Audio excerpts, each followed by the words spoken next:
तर राजकारणामध्ये खुर्चीला किती महत्त्व असतं हे प्रत्येकालाच माहिती आहे. एका खुर्चीसाठी अनेक जण लढत असतात आणि खुर्चीवर बसलेल्याला खाली खेचण्यासाठी सुद्धा डावपेच सुरू असतात. मात्र काही खुर्च्या अशा असतात ज्या काही खास कारणांसाठी राखून ठेवण्यात येतात. अशीच एक खुर्ची आज राखीव होती. कोणासाठी होती ही खुर्ची? या खुर्चीची खासियत काय होती आणि या खुर्चीचा प्रवास कसा होता? जाणून घेऊया राजकीय शोलेच्या या खास रिपोर्टमधून.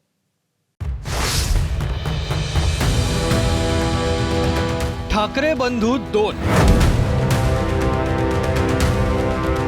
मात्र खुर्च्या 3. हे चित्र होतं मुंबईतील वरळीच्या ब्लू सी हॉटेलमधलं.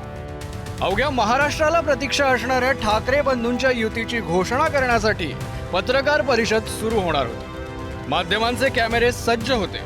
प्रेस कॉन्फरन्सची रूम पत्रकारांनी आणि काही निवडक कार्यकर्त्यांच्या गर्दीनं खचाखच भरली होती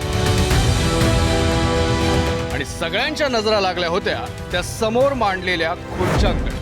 गेल्या काही दिवसातला दोन्ही पक्षांचा प्रवास माहीत असणाऱ्यांना तिसऱ्या खुर्चीचं महत्त्व आधीपासूनच माहीत होतं. कारण उजवीकडच्या 2 खुर्च्या एकमेकांशेजारी लागण्यात सिंहाचा वाटा असणाऱ्या व्यक्तीसाठी ही तिसरी खुर्ची ठेवण्यात आली होती. आणि अखेर तो क्षण आला. ठाकरे बंधूंची व्यासपीठावर एंट्री झाली. कॅमेरे आधीपासूनच रोल होते. कॅमेऱ्यांचे फ्लॅश पडायला सुरुवात झाली. ठाकरे बंधू व्यासपीठावर आले. पण आल्या आल्या ते खुर्च्यांवर बसले नाहीत. ते वाट बघत होते तिसऱ्या खुर्चीवर बसणाऱ्या व्यक्तीची.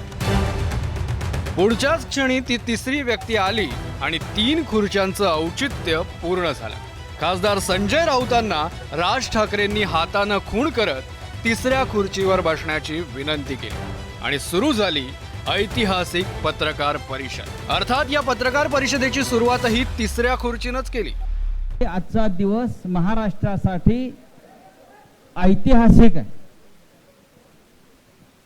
सकाळी मी कोणाला तरी सांगितलं की आजच्या दिवसाचं महत्त्व काय आहे.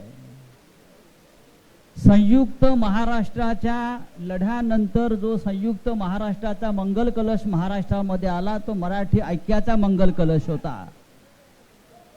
आणि आज पुन्हा एकदा हा मराठी ऐक्याचा मंगल कलश घेऊन सन्माननीय उद्धव ठाकरे आणि सन्माननीय राज ठाकरे आपल्या समोर आलेले आहेत. पत्रकार परिषद संपल्यानंतरचा प्रसंग तर संजय राऊतांचं महत्त्व अधिकच अधोरेखित करणारा ठरला. दोन्ही ठाकरेंच्या उजव्या हाताला बसलेल्या संजय राऊतांना राज ठाकरेंनी दोघांच्या मधोमध उभं केलं. त्यानंतर ठाकरेंच्या संपूर्ण कुटुंबासह व्यासपीठावर दिसलं असं चित्र. केवळ उद्धव आणि राज यांच्यासाठीच नाही तर संपूर्ण ठाकरे कुटुंबासाठी राऊतांचं स्थान काय आहे या प्रश्नाचं उत्तर शब्दांऐवजी या दृश्यांनीच दिलं.